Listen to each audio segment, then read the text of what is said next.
All right, ladies and gentlemen, as promised, I'm going to make that Holy Shock Paladin PvP guide for at least the beginning of Phase 4, at least on the like PTR server type deal. Just go over the general theory crafting and stuff, and then you can modify as you see fit. Honestly, I feel a little stupid making this right now because I just got done making a video on all my thoughts about the PTR. So literally, I'm just about to rehash basically everything I said over there, and not even in any greater detail, which is kind of sad. So I guess we're just gonna roll with it. Ooh, stamina, intellect, and a ton of healing. Do I want that belt instead? Not really. Okay, so let's first talk about talents, and then we'll talk about runes. So you can do the classical Holy Shock build, which is you put 31 points into the Holy Tree, and then you jam your the remaining 20 points into the Prot Tree. All you really pick up for your trouble is you get an improved Hammer of Justice. So you can get your Hammer of Justice down there to round about 35-second cooldown.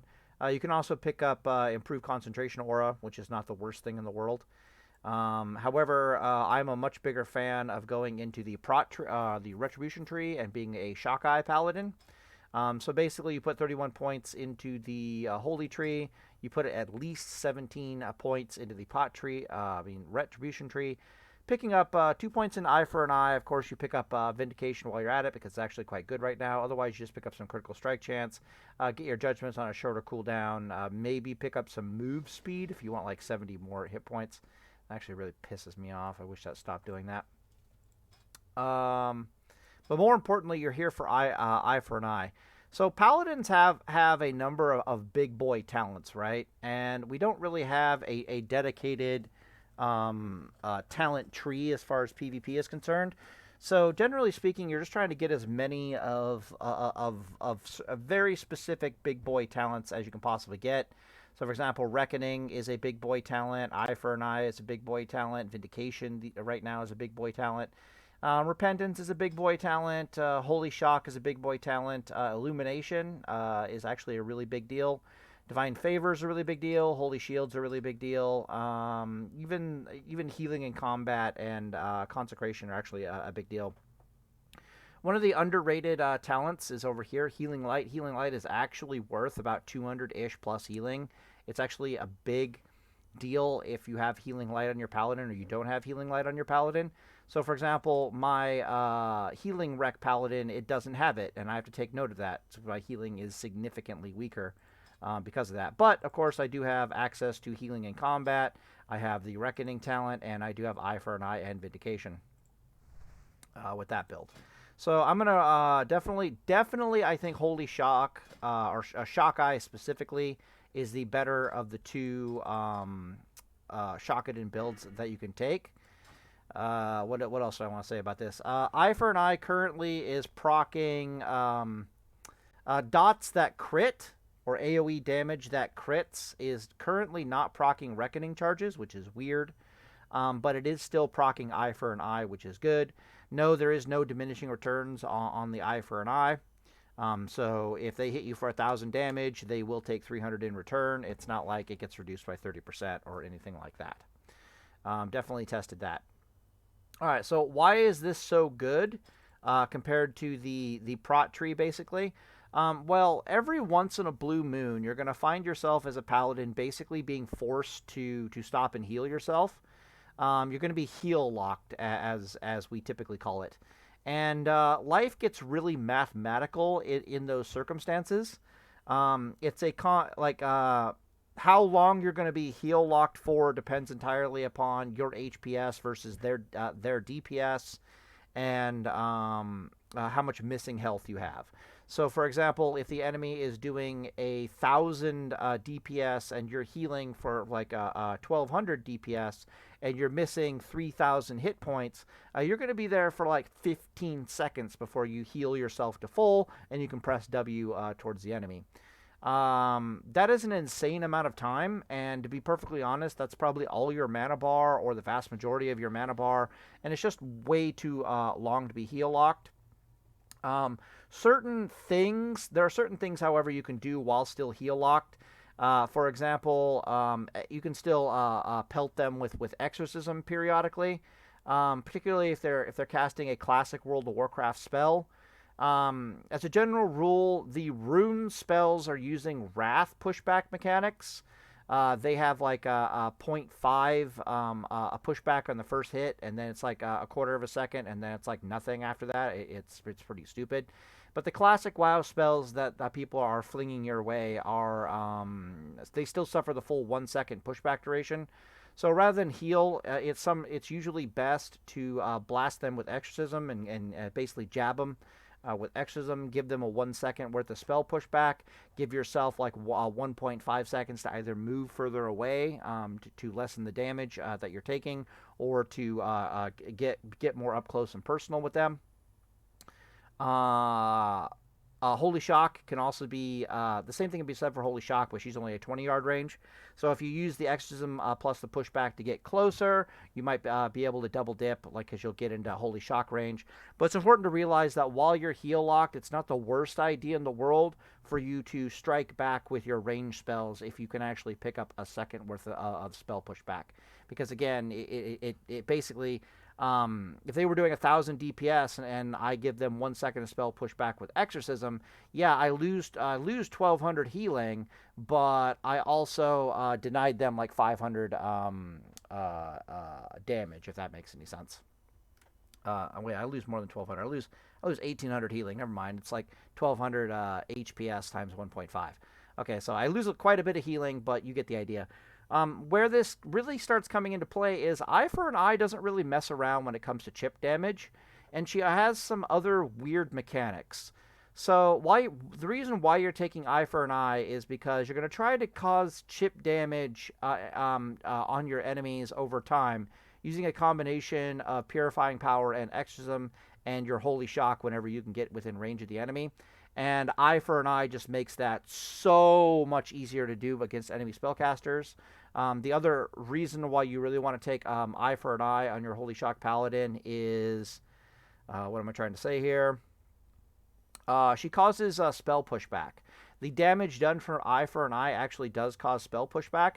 This is typically not that noticeable in spells that hit you instantly, like Chain Lightning. It won't really affect Elemental Shamans too terribly much from Chain Lightning. But any kind of slow-moving spell cast, which is the vast majority of hard-casted spells in the game, so those are your Lightning Bolts, your Frost Bolts, your Frostfire Bolts, your Shadow Bolts, you name it, right? Even channeled spells like Mind Flay and stuff like that are really super annoying. Because Eye for an Eye does, in fact, cause spell pushback. And that spell pushback can be worth like hundreds of minus DPS for your enemy, which is also incredibly valuable. What else is there to say here? Let me take a drink of water. Oh, it also affects enemy bursts quite badly because of that as well. Like, they're trying to burst on you and they're working on a really tight schedule and they got a crit and they're happy about it, but it just pushed back their other spell by like half a second. Really fucking annoying. The other reason, of course, why we're down here is we got Vindication, and the new Vindication rune is absolutely like cracked out of its skull, and it probably needs a nerf. Honestly, it's not as good as what Shamans got in Wolves or their other talents, so it's like, whatever, just keep Vindication the way it is. But the runes on it are absolutely nuts. Other than that, there's not really much to talk about with the Holy Tree. It just is what it is, right? Definitely pick up Consecration, yada, yada, yada. Okay. Now we need to talk about runes. Okay, so you have a bunch of different options with your runes, but 100% chance you're going to take Fanaticism. It's got our bonus, our crit heal hot got applied to Fanaticism, so at this point you're kind of insane as a Paladin if you don't take Fanaticism, despite how good Wrath might be in the future. Whether or not you have Blessing of Sanctuary, it really doesn't matter. You're taking Fanaticism at this point.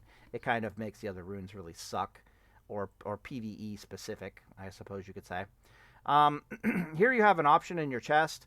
Hollow Ground on the PTR is absolutely cracked out of its skull, and it's getting nerfed like 100%. So if you're fighting on the PTR, you take Hollow Ground, but we have to assume that that's going to get the nerf hammer and actually do what it says. Right now, when you put it down, it I'll just show you. It's completely nuts. Chest. Yeah. Why bother describing when you can show the monstrosity? So you put it down, you run away, and you can see I'm healing for no good reason. It's not damaging anybody. I'm not in the consecration. Like what the hell? So that's not what it says in the tooltip at all, right? It says consecration allows you to heal party members within its area for 200%, as much as it damages enemies, but it's not damaging anybody. So what the hell? So if you're dueling on PTR, this is an amazing spell. It would be 100 times better if you could downrank it to rank 1, but they're not letting us do that on the PTR right now, which is really sad. But that HPS is absolutely insane. But assuming that gets nerfed properly, you're going to be taking either Divine Storm or Divine Light. And I'll make an argument for either one. Personally, being more defensively of a mindset, if Divine Light is still on the chest, there are rumors that they might move it to the back. But to be perfectly honest, it's probably fine where it is. I don't know why the hell you'd even move it to the back. It doesn't make any sense to me. Let's find the chest here again, all the way at the top, right? Yeah, so I guess the argument for moving it to the back is, like, this is supposed to be your Holy Paladin. They don't like the fact there's 2 Holy Paladin heal things here. That's not... I could see the dilemma, but you're not going to be anywhere near close enough to do damage to heal people with a hologram. This is just stupid. This is like a tank rune at best. Like, I don't know, man. And then what else do you take here as a Holy Paladin for raids? It's like, I don't get the and then you're talking about replacing it with maybe the Shield or maybe Righteous Vengeance. It's just stupid. It's actually a really good place for it. Anyways, so your options are Divine Light or Divine Storm. Divine Light, as an experienced PvPer, I will value Divine Light significantly higher than I will value Divine Storm on this build in particular. But I'll make the argument for Divine Storm at first, okay? What Divine Storm in conjunction with Crusader Strike effectively does for your Holy Shock Paladin is it gives you an awfully good jousting playstyle, okay? And it gives you fairly good time on target DPS. What the hell is jousting? Jousting is like, I'm only on top of my enemy for like a couple seconds every 10 seconds. Like, you're in that type of fight. Where you're getting on top of them for like a second or two with grenade or hodge stun, but then they break away from you again, and then you're just pressing W trying to chase after them, right? When you make contact with the enemy and you have Divine Storm, within the first 1.5 seconds, you can Crusader Strike and Divine Storm them and get in an auto attack. And that's pretty decent DPS in the grand scheme of things. Okay, so that's the reason why you'd want to take Divine Storm. Now let's talk about why you wouldn't want to take Divine Storm. Divine Storm is somewhat mana intensive. I do believe she's like 220-ish mana. I'll double check that. Maybe she's 275. Okay, yeah, no, she's only 180 now. Damn, they nerfed. Okay, good. So she's lower. But she's still 180 mana, 10-second cooldown, 110 weapon damage. You get the idea. Now, believe it or not, 181 mana is not nothing, especially for your basically what is essentially a basic bitch auto attack. The healing from it is virtually not worth mentioning. You know, yada yada yada. Meanwhile, let's argue with Divine Light. Divine Light is basically a supercharged Holy Light. And it says on the tooltip, and they put this up after like the first day of PTR, that Divine Light benefits from all talents that affect or trigger or modify Holy Light. This is technically incorrect because Illumination isn't affecting it currently. You'll notice that my Divine Favor did not trigger. They still have some bugs to work out to make that tooltip. Also, if I ever do manage to get a crit heal here, it will not put a proper fanaticism hot on me. It'll put like a flash of light hot on me. It's actually kind of sad and pathetic. So there are a lot of bugs with it on the PTR so far. But let's talk about why I would take Divine Light over Divine Storm on this build in particular. But this is really a season to taste thing, right? So it's not just a season to taste thing. My bad. So objectively speaking, if you can get away with not needing Divine Light and just using Holy Light instead, then Divine Storm becomes objectively superior to Divine Light. But if you find yourself needing the supercharged heal of Divine Light, then it's almost guaranteed that Divine Light is going to be superior to Divine Storm. So if you find, what do I mean by this? Well, your life as a Holy Shock Paladin, and basically any Paladin that can heal, is going to basically be you putting on a Sacred Shield, and you doing two flashes of light, and then just doing that basically every 6 seconds with Blessing of Light. Because Blessing of Light does increase the healing of Flash of Light by exactly how much it says in the tooltip, like 115. You're going to basically be Flash of Lighting yourself 1 to 2 times and pressing W at the enemy for exactly 12 seconds before you stop and Flash of Light yourself 1 to 2 times again. Why do I keep saying 1 to 2 times? Well, because if the first Flash of Light crits, then you have so much healing power rolling that you might as well just keep pressing W.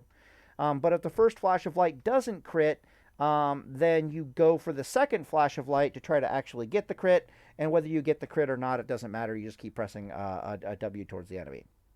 As you saw there, when I cast the second Flash of Light, its hot, its inferior hot overrid the crit healings hot on Sacred Shield, which is, bad.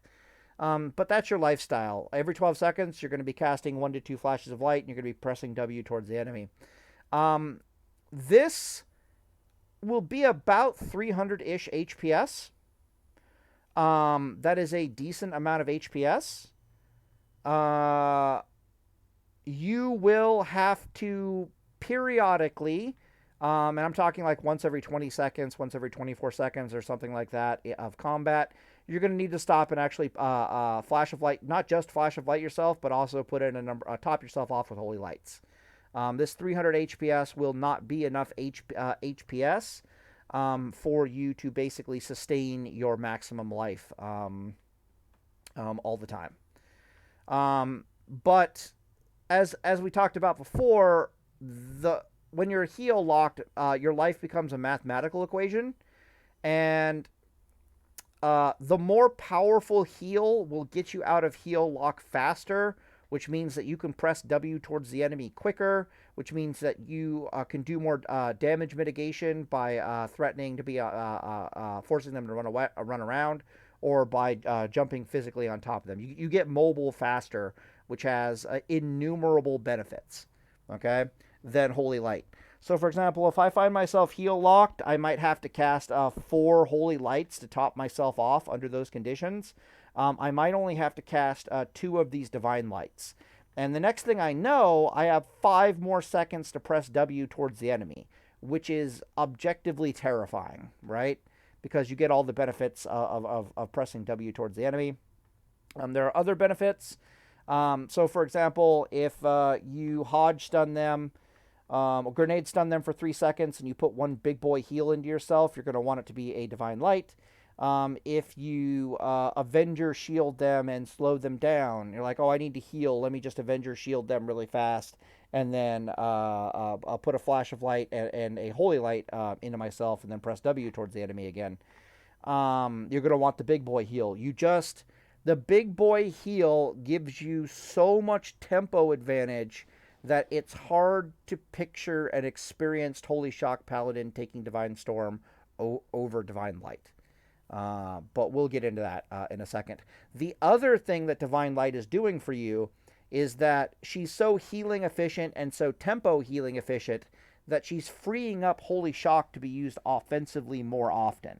So after a while, it just becomes objectively superior to take Divine Light over Divine Storm on this build. You're like, well, Divine Storm will give me more damage. And the answer is actually no, Divine Light will give you more damage because of all the benefits that she brings to the table, and she frees up Holy Shock more to be used offensively. Okay, drink of water.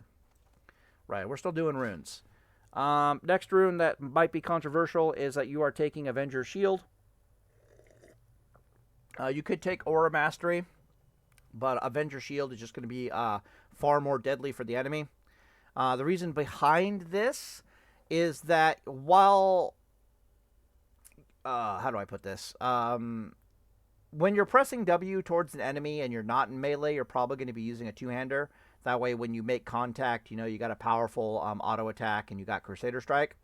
But you're going to be immediately switching into a one-hander and a shield. And this is almost always going to be the fastest one-hander you can get your hands on.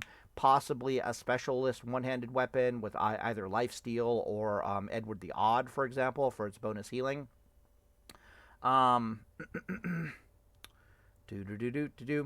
can use Avenger Shield in basically 3 ways. There's many different ways to use Avenger Shield. The first way to use Avenger Shield is simply to catch somebody. Somebody is off in Narnia. You would like to be up close and personal with them. While any paladin is beating on their enemy, they basically suck back so much mana from Judgment of Wisdom. They suck back so much life from like life-stealing weapons and Edward the Odd in particular, especially if you're using Seal of Righteousness for its ×2 proc on Edward the Odd, that no class in the game survives a one-handed paladin beating on them for any real length of time. You can't force the paladin to run out of mana. You can't force him to run out of HP. They are just absolute monstrosities if they're allowed to get into melee with things. Not because they do a ton of damage, but because they basically become unkillable while definitely putting out enough DPS to kill their enemy. So, paladins are by far at their most efficient and effective when they're in melee. Both from an offensive and a defensive perspective. So the sheer act of having an ability to help you catch the enemy is totally worth its weight in gold. It's just catching the target is both offense and defense all in one for you as a paladin. So that's the first way you can use Avenger Shield. The second way you can use Avenger Shield is defensively, right? You want to get away from a warlock who just put Unstable Affliction on you and actually heal yourself. All right, well, Avenger Shield him, slow him for 10 seconds, run away in a straight line while cleansing. Eventually, you'll pop the Unstable Affliction, which will silence you for 5 seconds. You don't really care because you're still just going to run away in a straight line for 5 seconds. Once the 5-second silence is off, you literally just you have a considerable amount of time to heal yourself before the Warlock will be able to catch up from the Avenger slow and put another Unstable Affliction on you. Meanwhile, you've cleansed all his dots off, you've cleansed the UA off, you've wasted a ton of mana from the Warlock, and you've gotten a lot of your mana back. They can be used defensively against basically any class that can't get out of a slow, which is kind of the majority of classes, believe it or not. Even the classes that can get out of a slow, like Rogue, for example, it forces out like major defensive cooldowns off of them. So Avenger Shield can be used fairly decently offensively. By far, her best use defensively is in conjunction with an offensive use. I know that sounds crazy, but just bear with me here, all right? So note that there's an ocean of difference between me Avenger Shielding somebody and running away in a straight line, and me Avenger Shielding someone and pressing W, versus, and this is by far the best use of Avenger Shield, me being physically in melee with somebody and me Avenger Shielding them on my terms. Okay? Now, why this is so good is this. The only way for an enemy to get you off of them in melee, and this is a core critical concept to any time on target paladin, the only way for other classes to get you physically off of them in melee, and keep in mind, as we just established, every class in the game dies to you if you're allowed to sit on them for melee for any real length of time. Too much mana regeneration, too much health regeneration, too much DPS pumped in the target all in one. Too durable, it's just disgusting. The only way for them to get you off of them because you're immune to slows and snares, effectively, as a paladin, is for them to either hit you with hard CC, and then, or for them to do so much damage to you that it forces you to stop and have to heal yourself. Those are the only two ways for them to get off of you, or to get them off of you. And Avenger's Shield basically counters both of those options while letting you heal yourself. It's kind of messed up. The reason for this is because it's a 50% slow that lasts 10 seconds. All right, so allow me to explain this. Let's say you grenade stun them and you catch up to them, so now you're in melee with them. You beat on them a little bit. They grenade stun you and they run away for 3 seconds. Well, 3 seconds of running away is going to get them, maybe 26, 27 yards away from you, somewhere around there. They're still within Avenger Shield range. You've done what I suggested you do, which means you hit them with your two-hander and then immediately swap into sword and board. So it's very easy for you to just Avenger Shield them and you catch back up to them pretty much in no time. The thing is, you still have tons of slow time left on Avenger Shield.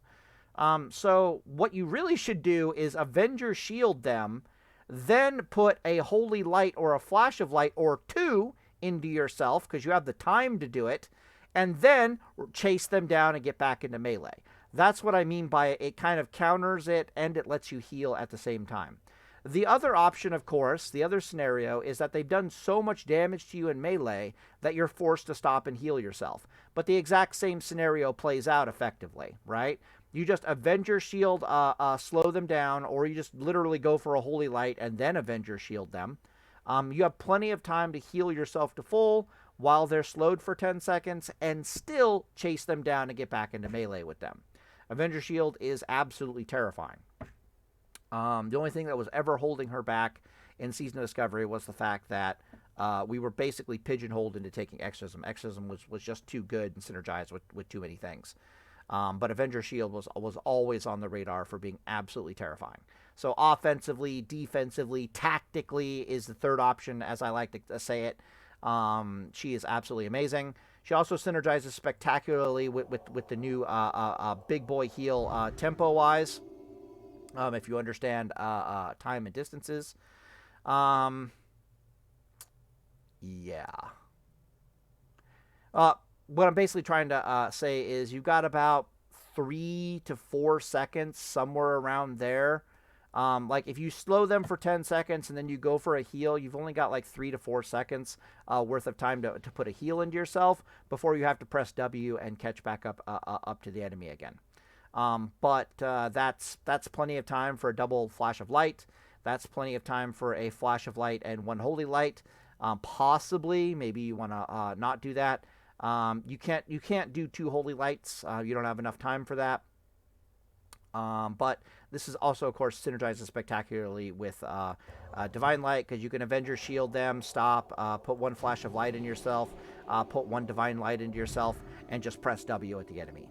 Just let's go, go, go, go, go, go, go. All right, great stuff. It's difficult for me to imagine a scenario where Aura Mastery is better than Avenger Shield for this type of playstyle, but the other options on the table is, of course, Aura Mastery and then Inspiration Exemplar. I would avoid Inspiration Exemplar, even though in group PvP, Inspiration Exemplar is by far the best option. In non-group PvP, Inspiration Exemplar is something that you avoid by being a blacksmith and having like Mithril Insignia. You just like, and this is another area where Avenger Shield kind of synergizes. So you might run into a class like a Warlock or a Priest, and you're worried about the fear. You're like, I need to counter the fear. I don't have the trinket, so I should get into Inspiration Exemplar. Well, you have Avenger Shield, which means that against the Warlock specifically, against the Priest, you stun him for 6 seconds, you run away in a straight line, and you swap your runes and your trinkets as you see fit, even your gear as you see fit in general, and you come back and you beat the tar out of them. Against a Warlock, you don't have to stun them because they can't dispel slows very well. They can dispel them with their pet, kind of, but not nowhere near as much as you would as think as they could. Worst case scenario, you're stunning a hunter, and you're Avenger shielding the warlock, and you're just running away in a straight line. Yeah, and then you get out of combat, you can swap into the proper gear to fight them. So it's not like you need to run around with Inspiration Exemplar. Yeah, Avenger Shield, I'm pretty sure, objectively, the better option of all the options. I would play in such a way so that's like, you're going to have to force me to not take Avenger Shield. You know what I mean? So it's like the game itself, a Season of Discovery itself, is going to have to force me to not take Avenger Shield. You're going to have to force me to take Aura Master. You're going to have to force me to take Inspiration Exemplar. Otherwise, it's Avenger Shield all the way. Now, even if Art of War was still the same Art of War that it used to be, it's still highly suggested that you take Sacred Shield over Art of War. I've been saying it, and I'll keep saying it. Sacred Shield is just objectively better than Art of War. Now, Art of War has gotten the nerf bat a little bit. I keep saying that Blizzard really should make Art of War increase exorcism damage by like 50% or something stupid. Like, keep the tooltip the way it is, but make it increase exorcism damage by a significant amount. That way, at least she's worth taking over Sacred Shield as far as PvP is concerned. In PvE, Art of War is going to be taken, well, possibly even not. You might take Guarded by the Light instead and just get an Ocean of Mana. Right now, she's a dead rune. She does not need an increase in her cooldown, for the love of God.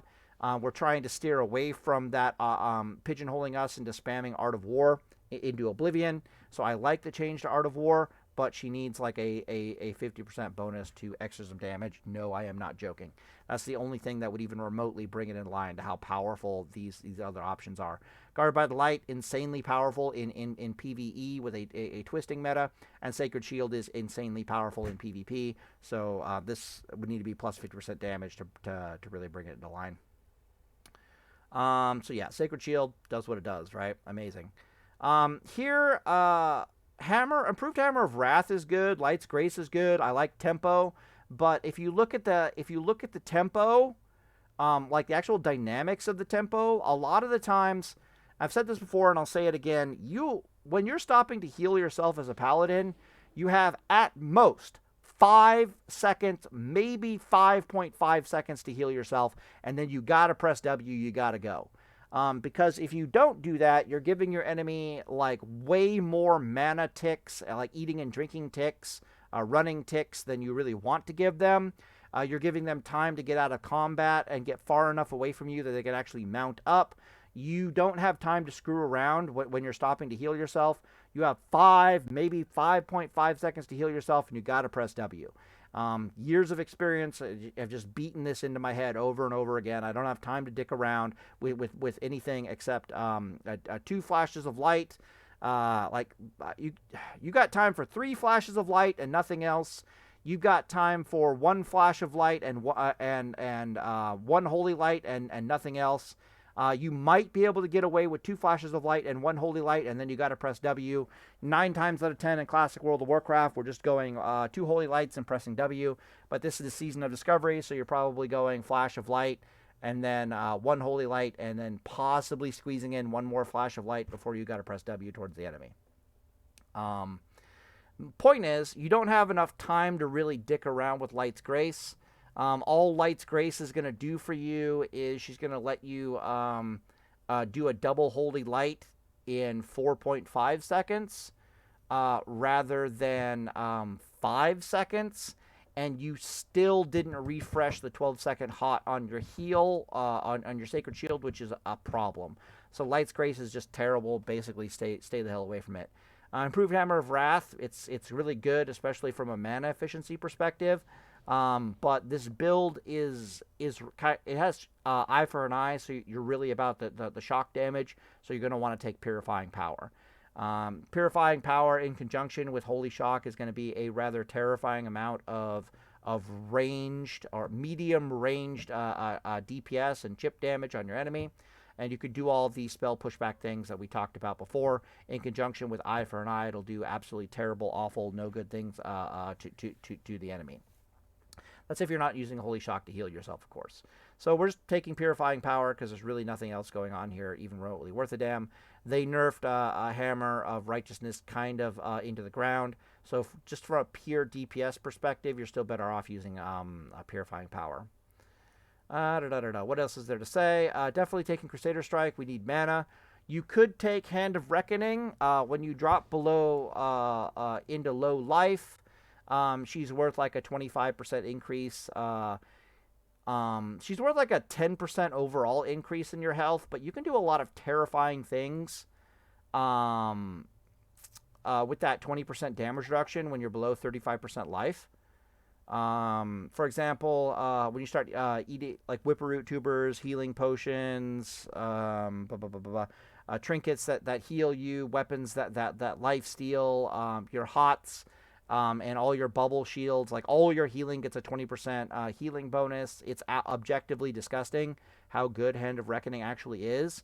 But this is another rune where it's best to say you're better off trying to live without it. This is also one of those runes that I won't take unless SoD forces me to take. Like, it's really good, but I won't take it unless I'm forced to. Because instead I'm going to take Crusader Strike. They've been steadily buffing Crusader Strike up to the point where she's kind of indispensable. She does decent damage. She gives you a considerable amount of mana back. But more importantly than everything these days, she comes with a lasting judgment effect. Which is absolutely it saves you so much mana. Crusader Strike saves you and generates for you so much mana on top of doing damage that it's definitely the thing you're going to try to take, and you'll only take Hand of Reckoning if they absolutely force you to take it. Like if DPS is just cracked out of its skull for some reason and you just can't live with Crusader Strike and you have to take Hand of Reckoning. Under BG conditions, unclear which one of these is better. Hand of Reckoning is pretty damn good under Battleground conditions, to be perfectly honest. Especially since under Battleground conditions, you're probably going to take Divine Storm rather than Divine Light. So the increase in durability and effective healing is actually noticeable. Last but not least, your back options. You can take the shield. That's perfectly fine. If you don't have Vindication, definitely take the shield. If you do have Vindication, then definitely take a Vindicator. This build, of course, does have 3 out of 3 Vindication because we are a Shock-Eye Paladin. So, yeah, definitely going to take Vindicator. It is absolutely insane. Possibly needs to be nerfed. But is it as powerful as Druid Wolves? Hell fucking no. So I say we keep it the way it is right now. But this thing is absolutely nuts and amazing. Unclear which of these two is better as far as DPS is concerned. All right, done with talents. Done with runes. Let's talk gearing and general tactics, like the need to know elements of the tactics. Even though I've kind of been barfing them out constantly this entire time. Gearing wise, 110,000%. You need as much plus healing gear as you can possibly get your hands on. And unironically, with the sole exception of the Ret Reckoning Paladin, the traditional Ret Reckoning Paladin, every single Paladin in Season of Discovery, your BIS PvP gear is going to be plus healing gear or a mix of plus healing and spell power gear, particularly with the nerfs and changes to Exorcism. I know that sounds insane, but you should definitely start with the plus healing gear. And to find a plus healing back piece, if it even exists. Start with the plus healing gear and then see how that feels. And basically make SoD force you to change your mind, kind of a deal. The reason for this is very simple. So feel free to go check it out on Wowhead or 60s Upgrades. And feel free to do the math in the subject. Lord knows I've done the math plenty of times. A butt-naked paladin with a two-handed weapon, with basically your best weapon in the weapon slot possible, does about 80% of the damage of a paladin that is is PvP built, so she's not lacking in the durability as far as stamina goes, right? Like a DPS Paladin. So, for example, if I am in a full Tier 3 suit with a Might of Minithil versus a Avenger's suit plus change with Might of Minithil, the difference in the totality of my DPS between a suit that is nothing but stamina, intellect plus healing, and a suit that is like, stamina, spell power, critical strike, attack power, strength, agility. It's like, damn. Is a whopping plus 25% damage bonus. So, literally, us paladins do the vast majority of our damage is just built into our class. It's just caked into our toolkit. This phenomena holds true for all melee classes in Classic World of Warcraft. It does not hold true for spellcasters whatsoever. A spellcaster like a shaman, for example, their lightning bolt will do like 450 base damage. And by the time they gear in a bunch of plus spell power gear, it does like 900. On top of the fact that the critical strike chance went from like 10% with the talent points to like 30%, or like 25-30% from all the gear. Actually, that's not true. I think elemental shamans have 15 critical strike just sitting there butt naked. Yeah, so basically the critical strike chance doubles effectively, and then the spell power has a massive effect on their actual DPS. Doesn't work that way for melee classes whatsoever. Just the sheer act of us having a good one-handed or two-handed weapon, and then the damage on our base toolkit, that's 80% of our DPS right there. Actually, objectively weird in Classic WoW. What this means is that you are often objectively better served gearing your paladin to gear defensively, not offensively, because you actually gain more defensively than you do offensively from your gear. It's not that you gain more, it's just that the totality of the synergy ends up being better. So, for example, if I was to ask you, what is the better paladin? The paladin with 200 HPS and 400 DPS, or the paladin with like 300 HPS and 300 DPS. Well, if you take them both into combat, you're going to find out really fast that the HPS and DPS mix is actually the better paladin. But you get more out of the plus healing gear than anything else. You might think, well, I'm using like multiple abilities with spell power ratio on relatively short cooldowns. Exorcism has a 40% spell power ratio, and I think Holy Shock has a 42% spell power ratio, unless they change something. I'll have to go test if Infusion of Light changes it. Admittedly, Infusion of Light does increase spell damage of Holy Shock by 50%, so you could argue that the spell power ratio of her is now over 60%, which is not half bad. And then Seal of Righteousness might be the rune that you're using, which we all know has really good spell power ratio with a one-handed weapon. So there's an argument to be made for the Holy Shock Paladin in particular, that spell damage is better than plus healing. But there's also a time on target consideration. The more plus healing you have means the more HPS you're going to get out of Sacred Shield and all your hots rolling.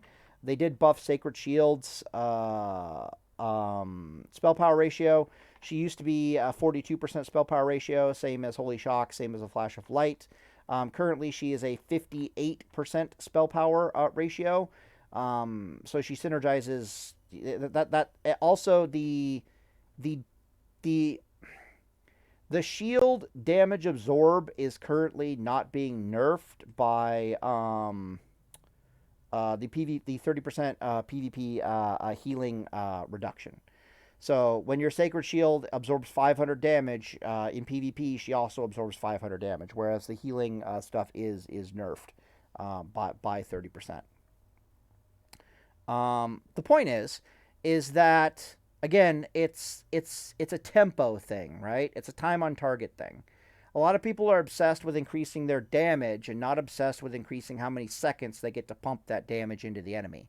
But Holy Shock Paladins in Season of Discovery and in Classic WoW are time on target Paladins, meaning that the seconds that you get to beat on your enemy is far more valuable to you than the amount of damage you do while beating on the enemy. It's because of all the mana you're getting back while beating on them. It's because of all the chances to proc weapons like Edward the Odd that let you instantly heal yourself for half your life, which lets you continue to beat on the enemy and regenerate your mana and do more damage. It's the relentlessness is where the real power of time on target paladins exist, not in the amount of damage that they do. However, if you find that in the plus healing gear you are like super comfortable and you're not being pressured to heal yourself at all, what that's basically screaming at you is to switch from plus healing gear to spell power gear, 100%. But your starting point should be in as much plus healing gear as you can possibly get your hands on. Just see what life is like with the plus healing gear. And then only begrudgingly from there switch over to spell damage gear. All right, cool. So that basically covers gearing. You can see here I'm wearing basically as much plus healing as I can possibly pack onto this thing, as efficiently as I can possibly pack onto it. There are no librams currently, otherwise I'd be like, well over 4,000 HP. It is what it is. My rings are literally just double stamina rings because I couldn't find anything better. I wanted to get as thick of an HP bar as possible because, again, I know how tempo works. What is stopping me? What is forcing me to stop and heal? 9 times that. Well, it's how much life I have left, not what is my percentage life total. So these rings basically give me a massive tempo advantage. Not to mention that the spell hit is not the worst thing in the world. If I had access to better rings, would I take them? Like plus healing, like high stamina plus healing rings? You better believe I would take those instead. Maybe some high stamina spell power rings, I would take those. But the only rings with spell power on them right now have no stamina. So it's like, oh, okay, well, whatever. Okay, let's talk about combat style in general. Hit the big points. Okay. So the big points of your PvP is you want to avoid... That was loud as hell. Avoid healing yourself with Holy Shock as much as possible. Kind of, sort of. So that's... Okay, I take it back. I take back what I said. If the enemy is 30 yards away from you or further... Use Holy Shock to heal yourself because you got nothing better to do with Holy Shock. So just use it to heal yourself. If the enemy is within Holy Shock damage range, but you are not in melee range of the enemy, then it's dealer's choice as to what you should be using Holy Shock for. You can use Holy Shock to heal yourself, or you can use Holy Shock to damage the enemy. Highly advised that you use Holy Shock to damage the enemy under those circumstances, and you just let Sacred Shield and the HOTS and the tempo do its damn job, right? But it's really dealer's choice. What is not dealer's choice is that when you are in melee with the enemy, do not use Holy Shock to do damage. Do not do it. Use Holy Shock to heal yourself while you are physically in melee with the enemy. Why is this? Because everything dies to you if you are allowed to beat on it for any length of time. There's only 2 ways for them to get you off of them, and one of them is to do enough damage to you to force you to stop and heal yourself. What this means is that Holy Shock under these conditions is worth more DPS to you in the grand scheme of things. It's worth more mana regeneration to you in the grand scheme of things.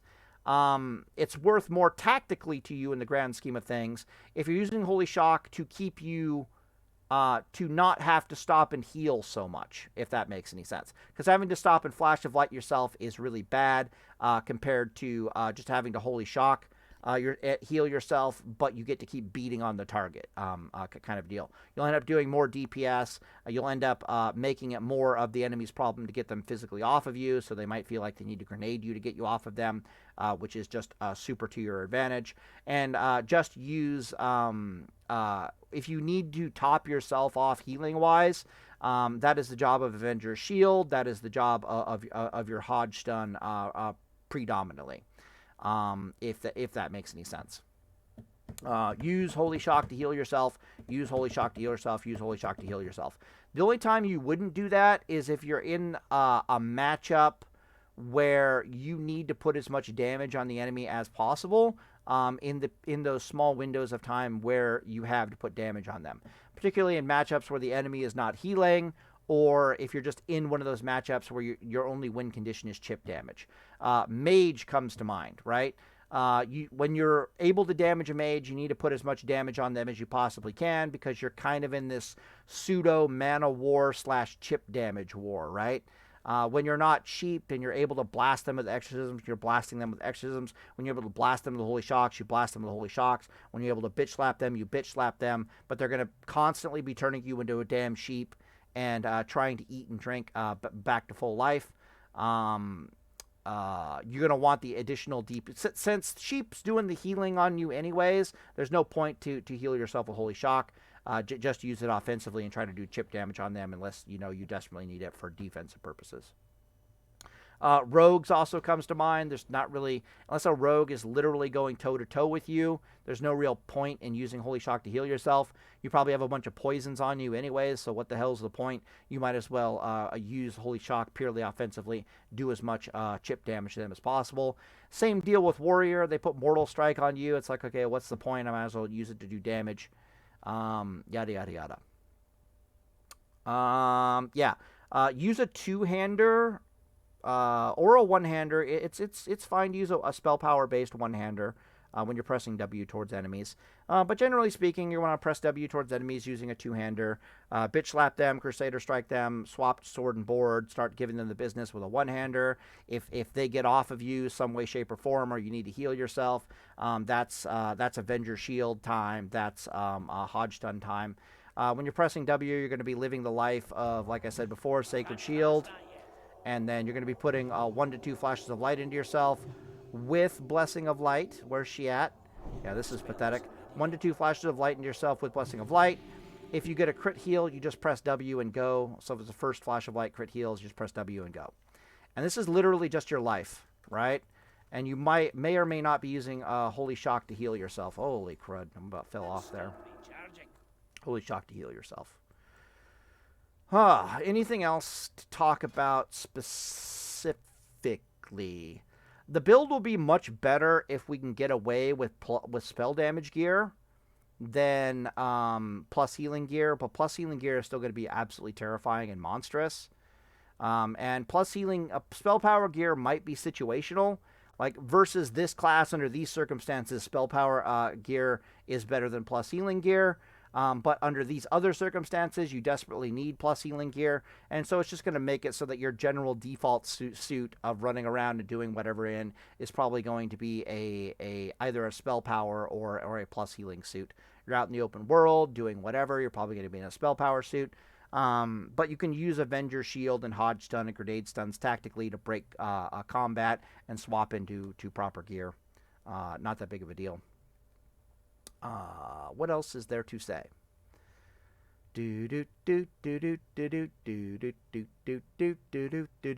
I considered taking Aura Mastery over Avenger Shields, particularly because the thing I hate the most fighting in the world as a Paladin are Unstable Affliction Warlocks.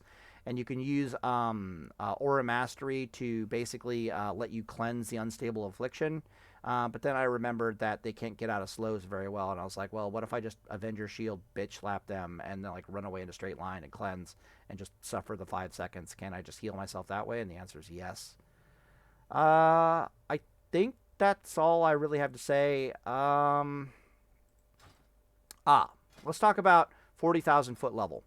All right, so at the 40,000 foot level, your strategy to kill your opponents, to defeat your opponents, is either a combination of you're going to grind them down over time, or you're going to engage in a mana war and you're going to grind them down over time. It is very unlikely that you have enough DPS to kill enemy classes that can heal themselves before they run out of mana. So against any class that can heal themselves, know that you're probably engaged in a mana war. But also know that you're by far the best equipped Paladin build, period, to engage in a mana war, specifically because you took Eye for an Eye.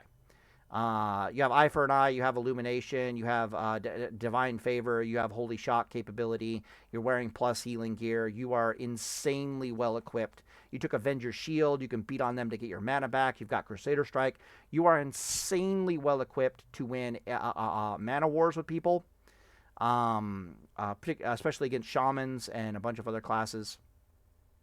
What else is there to say? Against classes that can't heal, you basically just outlast them and grind them down because they can't heal themselves. Against classes that are in between, such as mages, you can just win a chip damage war against them or a mana war with them, probably pretty easy. You'll find that your goal is to try to do enough DPS to kill them, but generally speaking, you're going to find that you just end up falling back on a mana war. This is also why having a super thick mana bar on your Paladin is incredibly important. You'll notice that my two-handed weapon has intellect on it. Probably not the best enchant in the world, but it's probably the best one right now. If you put intellect on your two-handed weapon, you're basically just leaning entirely into mana war acceptance, basically. As far as PvP trinkets are concerned, you basically have two options. Option one are the traditional trinkets. You use Gnomish Automatic, you use Goblin Mortar, and then your backup trinkets are like Nifty Stopwatch, Tidal Charm, and anything else that's going to let you close on the target a bit more effectively. Why is this? Well, because when you're physically in melee with your enemy, your mana regeneration is insane, your health regeneration is insane, and your DPS is also really good. So any trinket that's going to help you get into melee is by far the best trinket. Any trinket that's going to help you get into melee can also help you run away in a straight line and do gearing swaps so that they double dip both offensively and defensively. So, for example, if you come out of a sheep and you're running away for your life and everything out of the mage is a critical and you need a defensive cooldown, you need to tell them to shut the hell up temporarily. Gnomish Automatic is not the worst thing in the world for that. Tidal Charm is not the worst thing in the world for that. Goblin Mortar is not the worst thing in the world for that. 100% guaranteed. You come out of a sheep, they're nuking you into oblivion. You go for the heal, you eat the counter spell while you freedom yourself. Go for the heal, eat the counter spell. You run away in a straight line. They blink after you. You just Gnomish Automatic them. They blink after you. You grenade stun them or Goblin Mortar stun them. Right? Oh, you got PvP trinket. Okay, fine, whatever. Have a grenade for your troubles, kind of a thing. So the catching trinkets get to be used both offensively and defensively. However, if you are engaged in really, really long mana war scenarios, often trinkets like Mark of the Chosen, and what's the one I'm thinking about? The MP5 plus healing trinket from Blackwing Lair, and even things like damn it, what is it? Scrolls of Blinding Light, there we go, are absolutely amazing. But you do a lot of trinket swapping under those really, really long mana fights. You're not going to get into really long mana fights with basically any class in the game, with the sole exception of other paladins and shamans. And other paladins are not worth concerning ourselves about because, you're only going to fight them in duels. So it's really just going to be shamans who can regenerate 75% of their mana bar every minute in the longer fights, or more, but that's really all they're going to do. For the record, a paladin in proper tier 2 gear, I've done the math, with a fast one-handed weapon, 10 seconds of you beating on an enemy in melee to get your mana back will actually give you 32% of your mana back. So just know that if you're comparing like every other class in the game's mana regeneration capability to a Paladin's mana regeneration capability. The only thing that even comes close to it is a Shaman that has taken Water Shield, but no Shaman is going to take Water Shield. But if you're fighting a Shaman with Water Shield, neither of you can kill each other, because neither of you are ever going to run out of mana. So Paladins are still the kings of mana sustain. But just realize what your win conditions are. Your win conditions are a mana war over time, or chip damage / outlast them. And in both cases, the catch trinkets are absolutely amazing. Let's see here. Yeah, so you could see that Water Shield is coming at the cost of Lava Burst or Lava Lash. So literally it's like their main damage ability is being opportunity costed against Water Shield. And Water Shield is the only way for them to be even remotely mana efficient. So literally it's going to be like a Resto Shaman took Water Shield. And you'll be like, well, we can't kill each other. This is cute. Adorable. But at the same time, if there's anything else around that you can beat on, there's a really good chance that you can kill it. Rather than, like, you can't kill the Shaman, because you can't hit the Shaman without giving them infinite mana. But if they have, like, a warrior with them, don't be surprised if you can put the warrior in the dirt, despite the fact that it has a pocket healer of a Resto Shaman with Water Shield. Unironically. What else is there to say? The last thing to say is, if you don't know, a lot of the things that are really, really scary in Season of Discovery have been nerfed. A lot of classes' healing has been nerfed. As a general rule, healing classes only have about 300 HPS worth of healing now. That holds true for Paladins. That holds true for Shamans. That holds true for Shamans. It's like Earth Shield and Riptide are their runes for healing. It's about 300 HPS. For druids, it's they have like two hot spells. It's about 300 HPS. For mages, it's for priests, it's Power Word Shield and Penance, about 300 HPS. As a paladin, you have 300 HPS between Sacred Shield and proper and constantly keeping the hot up with at least one flash of light. You have about 300 HPS under those circumstances. Let me see if a friend is still around. We're still recording. Nice. You have about 300 HPS under those circumstances. Why is this an important thing to note? Because Holy Shock is like worth between 150 and like 200 HPS. So as a Holy Shock Paladin, if you're forced to use Holy Shock defensively to heal yourself, you have probably an unkillable amount of HPS. You have way more HPS than just about any other class in the game. I honestly think Holy Shock at 6-second cooldown with a 50% bonus to it is objectively broken. Don't be surprised if they nerf Holy Shock somewhat.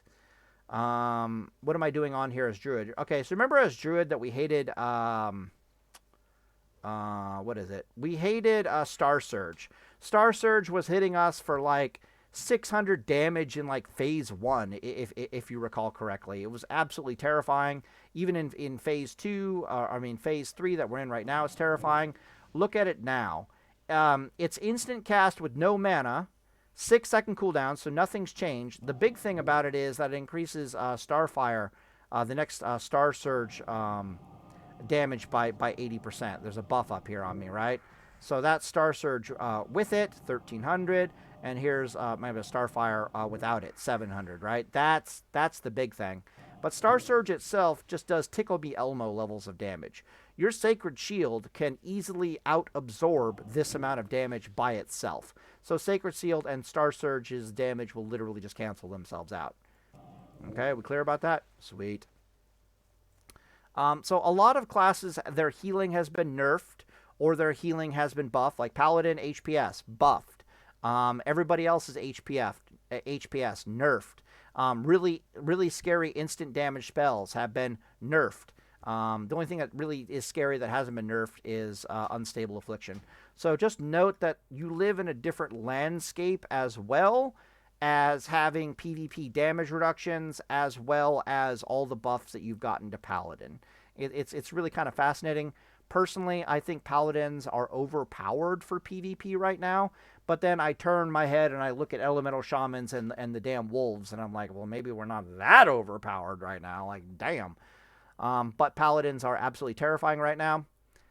If I had to make a list of Paladins that were at the top of the food chain for PvP, Holy Shock Eye specifically would be definitely top of the food chain. And then it would be maybe Heal Reckoning is right up there as just an equally terrifying build, but just different flavor, right? Plays differently with different strengths and weaknesses. And then there's everything else that you could possibly build on Paladin, which is a very close second. Like, to the point where if I made a tier list, it would just all be S and S+, if that makes any sense. With like, or they would just all be different. No, that's not even true. They would all be different variations of S tier. But Holy Shock and Shock Eye specifically, and where's my talents? Shock Eye specifically, and then Heal Reckoning would be at the top of the list, in my personal opinion.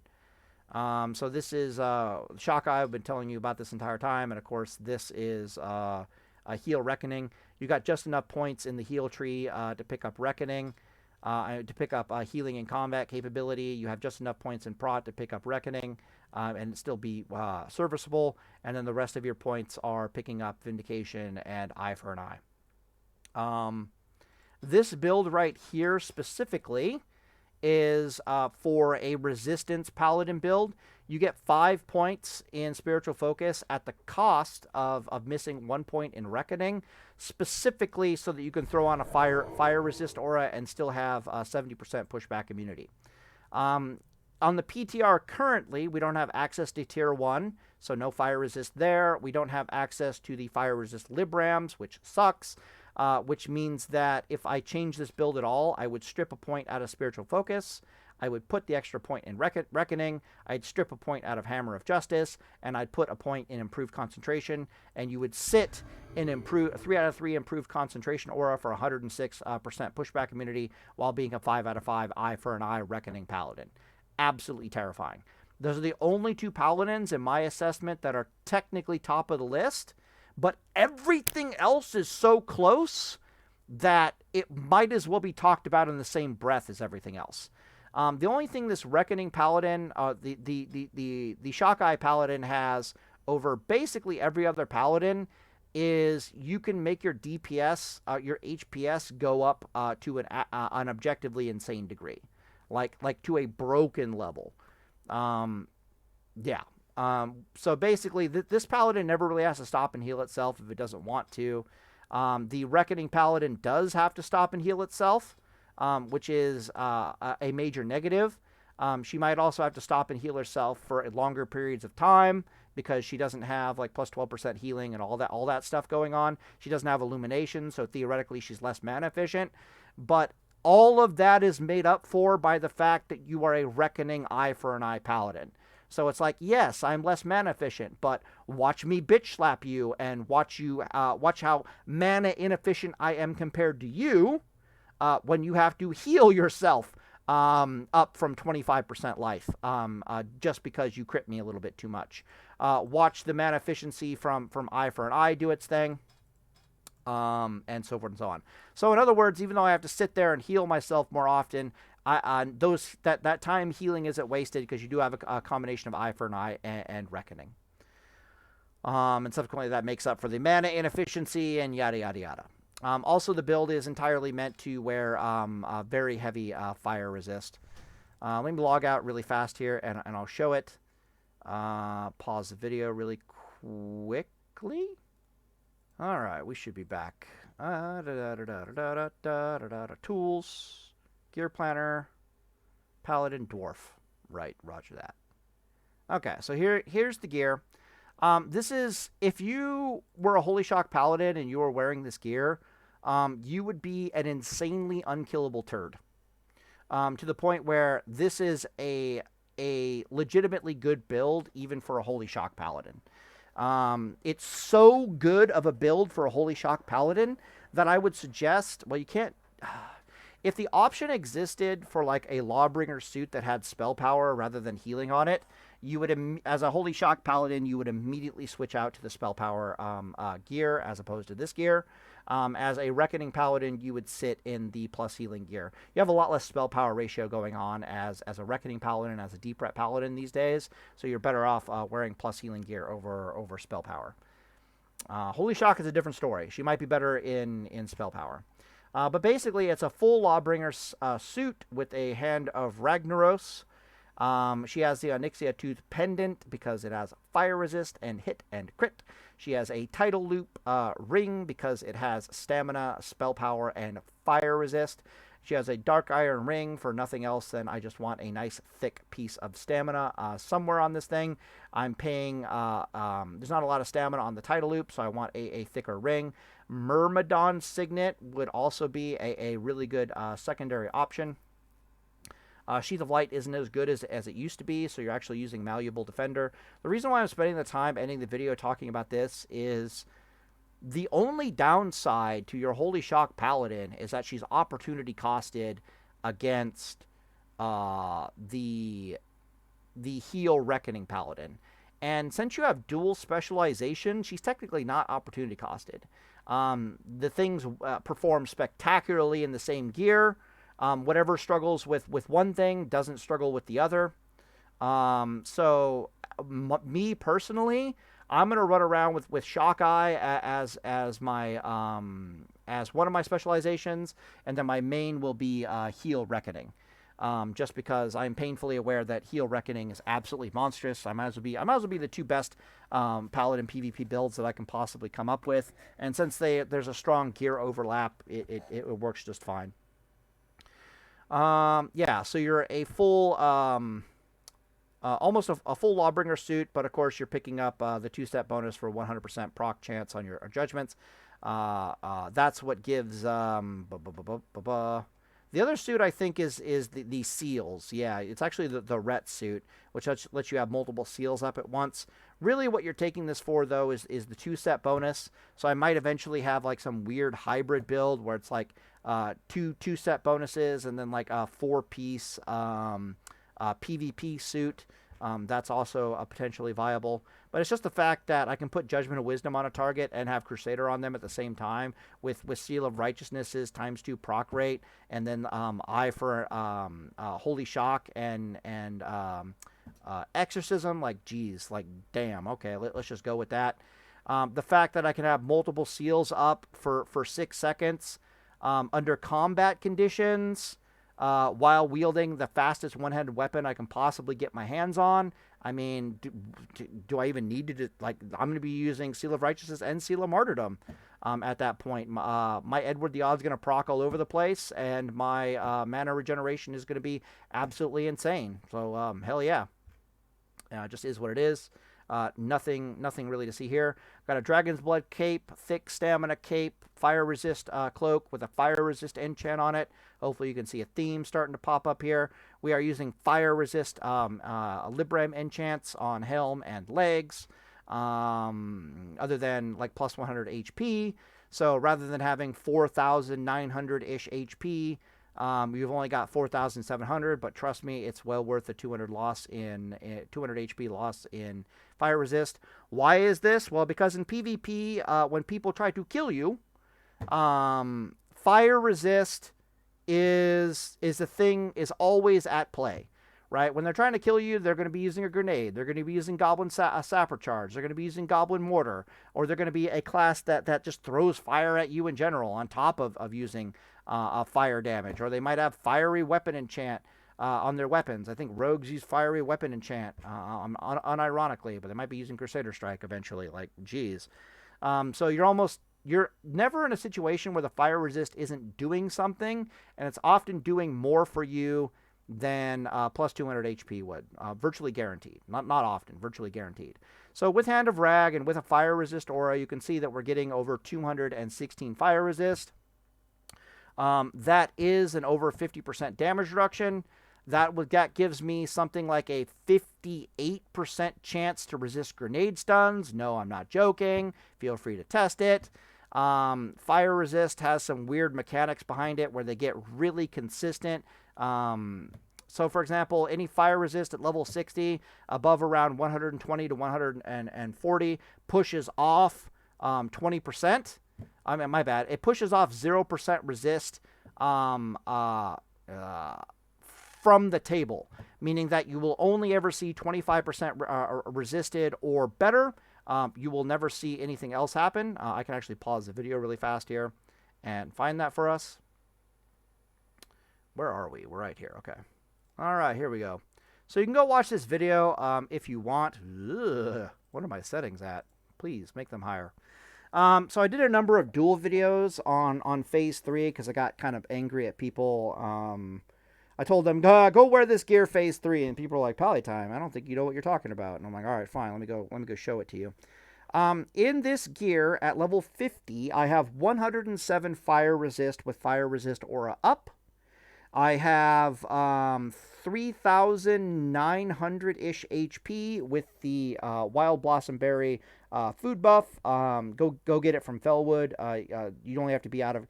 You don't have to stop moving. All it requires to get the food buff is for you to be out of combat and click button. So it's the one food buff I actually allow myself in PvP because it's also the only food buff you can really get enough of it easy enough from Fellwood, like cheaply enough. Like you can get like 100 of it an hour, which is just like, I think it's not 100. It's more like 80 an hour if you're in Northern Fellwood and you know how to hit the 3 spawn nodes up there. Yeah, so I got like 3,900 HP, 107 fire resist, and like 3,500 mana, like a really thick mana bar. So I am geared to be the exact same paladin that I'm proposing in the gear. And this is me dueling against a fire mage, okay? Without the PvP damage reductions. Okay, so there's no damage reduction going on here. No healing reduction, no damage reduction. We are using Sacred Shield. We are using Blessing of Light. Maybe, I don't know, maybe I'm just Sit Kings. But let's just watch here. What I really want you guys to watch is how often a resist of mine fails. So we're looking for 0% resistances. And you're not going to see them. That 26, I don't know, that might be a 0%. But so... It's 120 and 140 resistance. I have 157 fire resist right now. But at level 60, above around about 120 to 140 fire resist, it begins to push off. You never see anything less than a 20% fire resist. So 25%, 75%, 50%, or 75%. You also, weird thing about fire resist is that it's never 100% resisted either. So you never see a 100% resist on fire resist, but you also never see it below 25%. You have to get well over 200% resistance, like 240-ish fire resist, before it pushes off 25% resist from the table, and then it's always forever and a day 50% or 75% or nothing at all, right? You only ever see those two things. And of course, if you max it out at 300%, fire resist, you only ever see 75% fire resist, never 25, never 50%, never 100% resistance, just 75, 75, 75.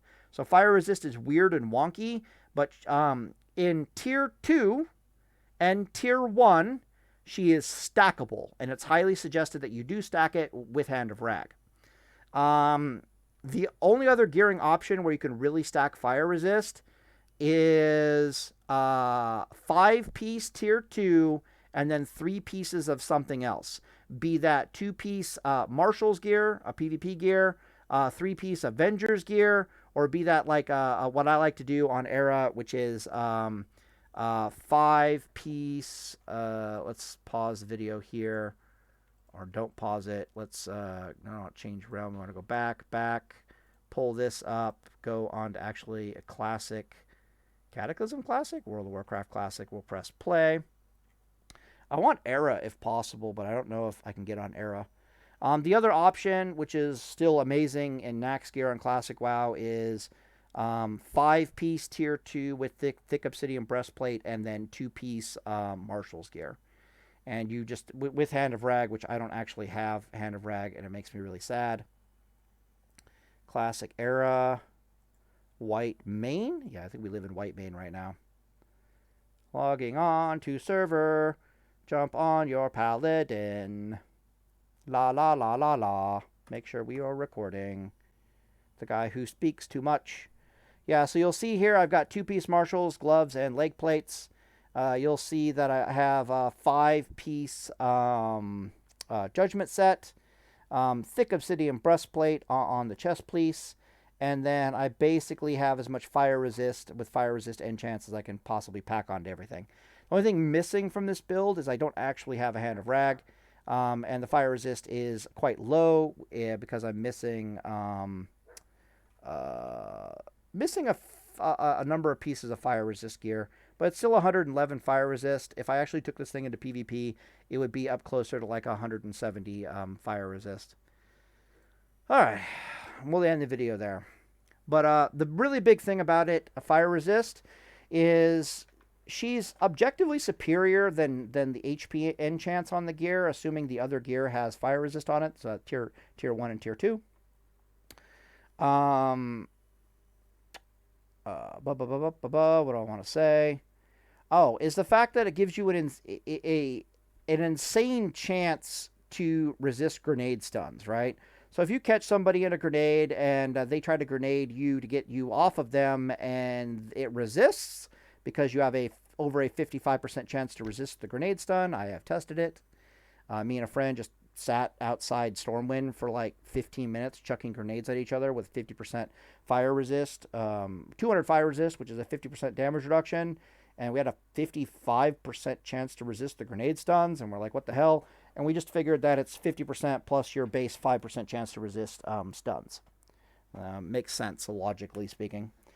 Yeah, no, it acts like a pseudo repent is the best way to describe it. It's like I don't get to dictate when it benefits me in combat, but when it does benefit me in combat, holy crap, does it benefit me in combat. It's like lets me sit on top of people for extraordinarily longer periods of time. I'm going to heal myself, and they try to interrupt you with Goblin Mortar or Grenade Stun. You just end up, it just doesn't do anything. I've been in PvP battlegrounds before, like, you know, healing away, and I'll have like 4 grenades land on me in succession before one actually stuns me. And I'm like, lol, keck W. So it is what it is. I love fire resist. Fire resist is definitely the way.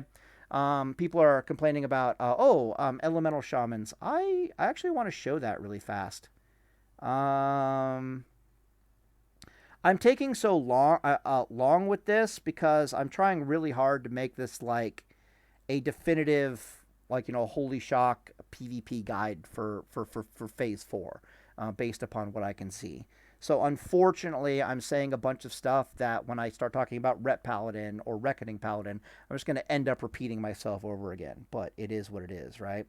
The other thing that I specifically wanted to show you guys is something weird is going on with Elemental Overload.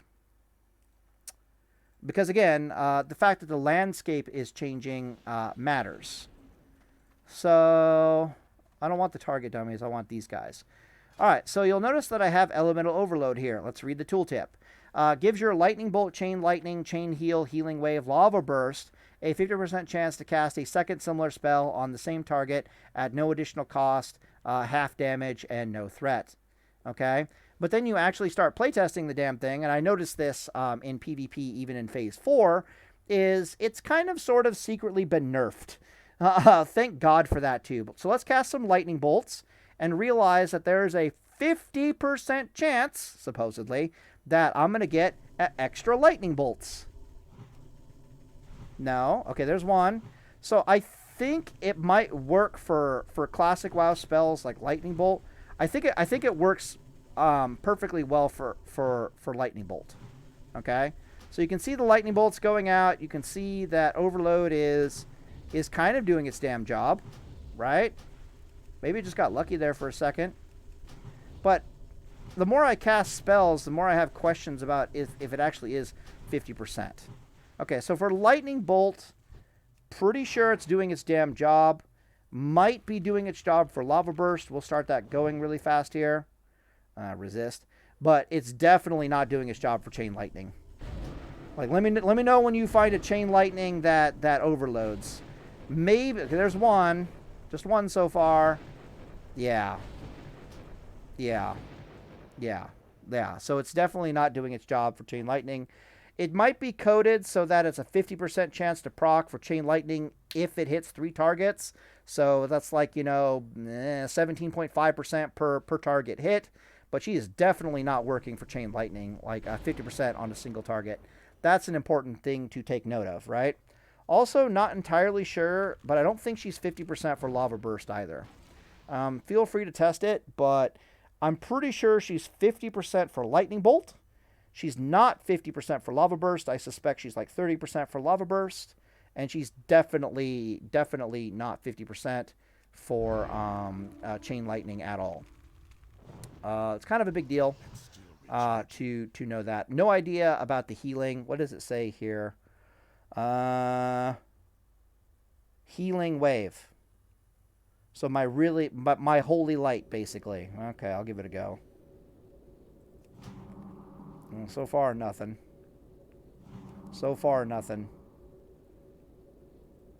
3-second cast. I got it.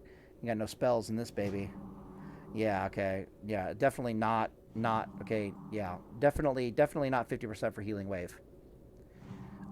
This kind of makes a lot of sense if you really stop and think about it from a game balancing perspective. Okay, there's one.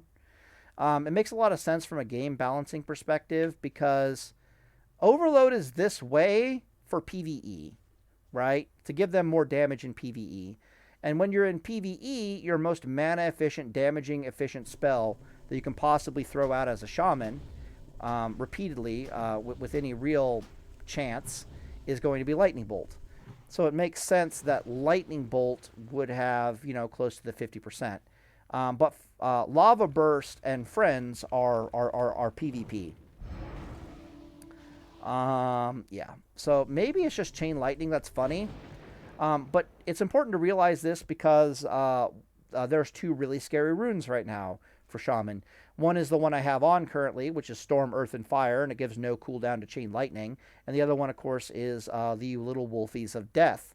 But if Chain Lightning did have a 50% chance to overload on a single target, it would be objectively terrifying. But she doesn't. And that's an important thing to keep note of. All right, cool. All right, well, I'm going to end the video here, and Deus Vult boys, I'm going to go get some mining done in the Alterac Mountains, and I'll see about getting out the other guides, like the Reckoning guides and the Deep Ret guides. Anyways, I'll end the video here, and Deus Vult. Nothing more to say.